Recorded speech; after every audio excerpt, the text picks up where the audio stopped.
to meet you, Courtney. Nice to meet you too. Alright, so I checked with your assistant and I have 20 minutes today, right? Yes. Okay, so I'm going to go ahead and give you my business card before I Thank you. forget. Here's mine. Thank you so much. Alright. How's your morning been so far?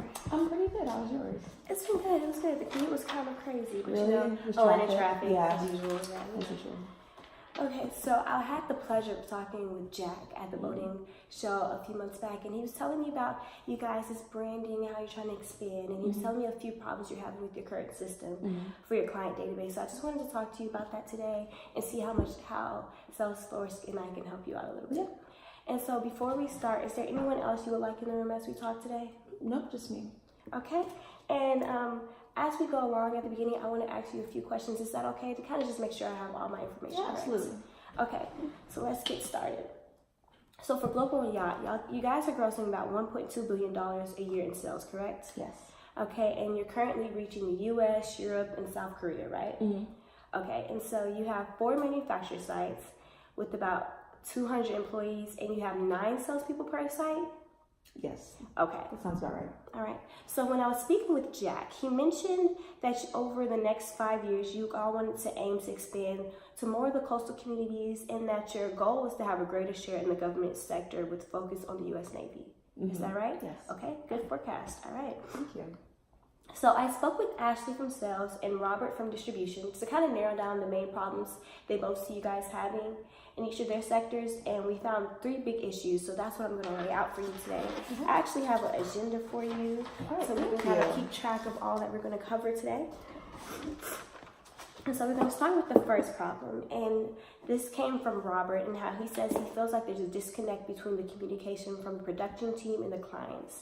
And so, in your opinion, kind of lay out the process you guys have for the customers to be able to get information about the after their order, how they're delivering, how they're able to kind of just keep up with the production. So right now, as far as like tracking goes, our system isn't the most updated, so it's not live. It's not a live feed where as you put the order in, they're receiving information immediately. It's manually put in. So whenever it reaches the manufacturing site and the distribution site, then that's when we get information from them, and then we can update our clients. So it's not the most efficient system that we have right now, and the clients aren't getting the live feed information about whatever their order is. And so you said how you guys reach out to update the clients. How are they able? Are they able to get updates often? Are they able to reach out to you guys often, or it just depends on whenever you guys can get information? Yeah, it really just depends on whenever we're able to receive the information, because we get it from the distribution site. So once they give us the information, then we're able to relay it to our clients. So yeah, that's probably the biggest issue, is kind of like that big middleman that for the clients. So kind of removing that would probably help solve a lot of issues. And so Ashley mentioned on her end of things that after you guys place the order and the client gets their product, that they have a survey to fill out. And she was saying how she's seen 35% of customers say that they were hoping that the communication between you guys and the timeline of everything going on would be more efficient. And then they said they saw 7% of the customers are saying that they would not recommend you guys to their friends or to any other company. So with that being said, how do you feel that this lack in communication or this lack in updates is going to affect your future customer acquisition? I think it's really going to affect it because it's already affecting us. Just the clients that we do have, we're kind of losing them because of that lack of communication. They're not feeling as if we are, I guess, effectively relaying information to them as far as their product goes and answering their questions at a timely manner. And I think that's going to continue to affect us as far as client acquisition and just kind of our retention rate as far as our clients right now. Right. And so you mentioned that you feel like you guys aren't able to give them real-time feedback. So if you were to get a better system for that, outside of being able to get real-time feedback, what else would you want to add when it comes to this sector of distribution? Just a better way to communicate with our center, period. They're not able to get back to us until they have all the information, and then and they're able to tell us. So if we're able to get information like ads coming in, and having a more efficient way for them to relay that information to us, that would probably help solve a lot of our problems, a lot of our communication problems. Okay, so just closing the circle within first. All right, I hear you. Okay, so for the second problem we were hearing about is your current CRM in your database for your client info. So tell me a little bit more about how you guys collect your information. Right now, Ashley was saying how you guys have like just a huge database with like all the clients' names, but how is it organized and how does it work for you? So yeah, it's just like one big Excel spreadsheet right now with everyone's information, and just kind of notes about each client. And it's not a very efficient way of keeping track of our client information, especially since there's still clients in there that we are no longer partnered with. So it's just not an updated database. It's just very unorganized as far as having an efficient way of kind of sorting through that information and finding the clients that we want to communicate with, and making sure that their information is updated, so that way we're not calling numbers that are no longer in the system, or contacting people who are no longer the main points of contact for each company. So just kind of having a more efficient way of keeping track of all of our clients would probably be very, very crucial right now. All right, and so I was told that you guys have like a little less than 40 salespeople right now, covering about 4,000 accounts. So with this lacking database, how do you feel like this is slowing down you guys' growth as a company when it comes to reaching out? Yeah, so even though we do have our 40 salespeople kind of covering their shared portion of those amount of clients, even if we just had a better database to kind of keep track of the information, I think that would mitigate a lot of the time that goes into them keeping track of all of those clients. Right. So while I don't think it's more of an amount of salespeople that we have a problem, I think it's more of just an efficiency problem, where they're not, because of how old-fashioned our database is, it's taking more time for them to kind of sort through it and keep track of all of our clients in an efficient way, and making sure that all of our clients are feeling like their needs are being met and that they're being paid attention to, I guess, effectively. And you just mentioned something I was going to touch on about getting their needs met. How are you guys able to really personalize and keep up with the individual demands of your clients right now? Yeah, like I said before, we just kind of have this database with like notes about each client, just to kind of, I guess, have information where we're able to identify them individually, but it's not individualized enough, so that when we're communicating with them and touching base with them, we're not able to connect with them personally or efficiently enough, because we have so many clients that we do keep track of that I guess our clients aren't feeling like we're making the connection. So that's kind of the issue that we're having. Right, and with 90% of your customers being private sector, that's a huge part that you guys should focus on. Okay, so I'll make a note of that. All right, and so then our third problem that we were talking about is sales tracking and forecast. So kind of looking forward to the future and keeping up with current trends. And we were talking about how me and Jack were talking about how you guys are really focused on sustainability and expansion at the same time and trying to keep up with the current trends. So your current system doesn't track, well, it only tracks the past sales you've had and your current history, but it's not really giving you guys any estimates for the future. So what effect do you think that plays on your productivity? A big effect, because we don't have any anything tangible to look at as far as goals wise. So we're kind of just guessing, and like you said before, making a lot of estimates as far as where we need to move, especially within each department. So just having something that each department can look at and have a tangible goal to meet, and that way we're able to keep track of how we're doing on a monthly basis, and if we're actually meeting those goals and what's contributing to us meeting those goals, so we can kind of make a better plan for forecasting. That would be incredibly helpful, because we really are lacking that right now. Okay. And as you guys are, that's more the sustainability. And when it comes to expansion, as you guys were talking about, I heard you're currently struggling with kind of finding new leads. So explain to me your process right now of finding new leads and new acquisitions. So we're pretty much looking at past information, just from our past clients, and kind of seeing how that may apply to prospective clients based off of the needs that we were able to meet with our former clients, and just seeing if maybe there are other prospective clients out there that would also need these needs met. So it is pretty much a lot of cold calling right now. So if we could find a more efficient way to kind of deal with that and preferred our client acquisition, where we're not having to do a lot of cold calling and maybe just kind of being able to pull information, I guess, in a better way. That way we're kind of narrowing down our prospective clients. That would be very helpful for our salespeople.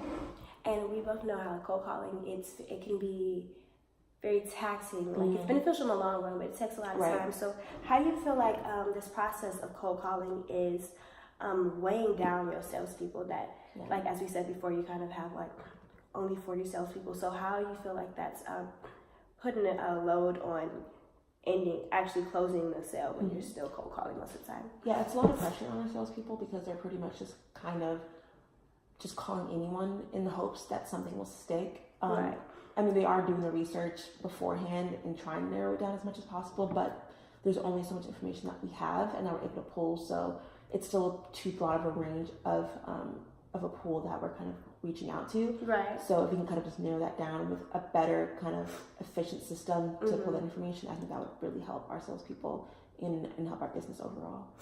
Right. Okay. And how would you describe your ability to keep up with your competitors' progress using your current system? Not too bad. I wouldn't say that's a big issue for us right now. We are able to kind of, we do refer to our competitors and kind of see what they're doing and see how that can apply to our business, just kind of to better whatever system that we have going on. Right. But it's not in such an inefficient way that it's affecting our business overall. I think we're actually doing pretty steady with that right now. So right. You guys are being very profitable, so that is a good thing. Okay, so based on some of the problems we've kind of laid out, I did a few calculations of some of the things you might be losing if you continue on with the system you have now. So going back to our first problem of the disconnect with the clients, if you were to lose that 7% of the customers who said they would not recommend in the future, that is $84 million on the table that you're losing just based off of their dissatisfaction because they weren't able to really keep up with the timeline. As well as right now you're averaging about $250,000 per account, which is good. But with the a lot of your salespeople spending more of their time cold calling and kind of just not being able to keep up with all the customers they have in the current database, as well as not being able to reach out more, that's $25,000 per account. And when you're trying to expand into more of the coastal community as well as more in the Asian market, that's a lot to be like leaving on the table for each customer if you're unable to keep up with the customers you have now. So I wanted to show you a little bit of Salesforce and show you how we can kind of help mitigate some of these problems you're having in order for you to be able to not lose that money. Let's see. I have a demonstration for you. I'm going to get a little closer if that's okay with you. Yeah, that's completely fine.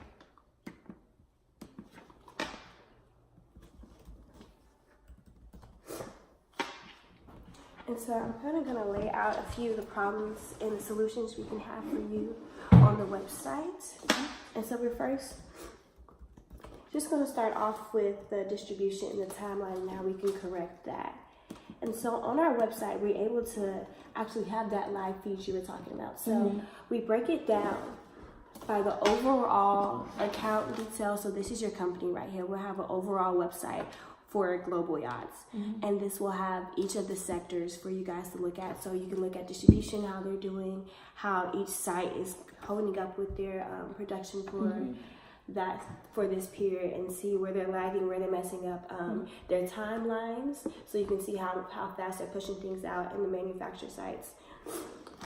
And so that allows everyone to see this. So therefore, when it comes to getting personalized for the salespeople, and when the clients are reaching out to their salesperson to see like how things are going, the salespeople are able to access this on hand whenever they can. So like it's constantly updating them. So that way, so you will have that connection, you'll have that transparency. Wow, okay.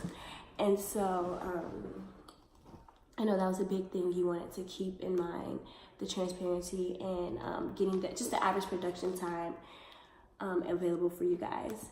And then for each salesperson, they're able to actually have their own account. So right here, I actually end up setting up a few accounts for you. You can browse if you would like.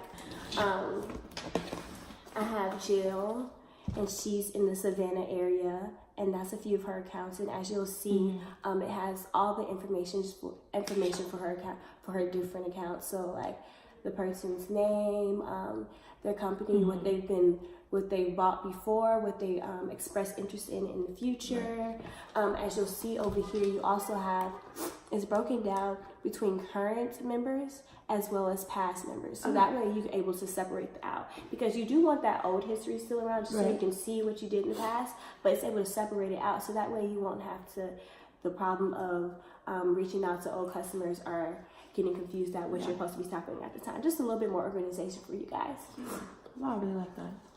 And so you're able to kind of just keep posted with all of your customers. And as we were talking about sales forecast and tracking, we actually have a separate tab over here that kind of helps you like get updated with the current leads of the market. And so right here you'll see how it shows you right here the upcoming periods forecast and the sales that you can expect from, because we have other boating companies on Salesforce, that kind of helps you to see like what's going on, the trends, the changes. We have different database that allows you to keep up with different research and development projects that you need. So you can see, okay, this coastal community, how they're doing this quarter, how they're looking at like, what is their interest for the boating experiences? How can we keep helping them? How can we target them? And so you'll have that all here to be streamlined. So that way it can kind of save your salespeople a lot of time that they're doing outside of it, and they have it all here. So if they want to do extra research, they can totally do that, but they also have it here. And you have the numbers forecast that kind of give you the different opportunities for each sector that you're looking at.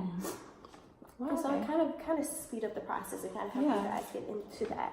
And this, I feel like this would definitely help with your sales force, your manufacturing, and also your customers. So that way you have everyone in the company has the information at hand. So that way it won't be any problems.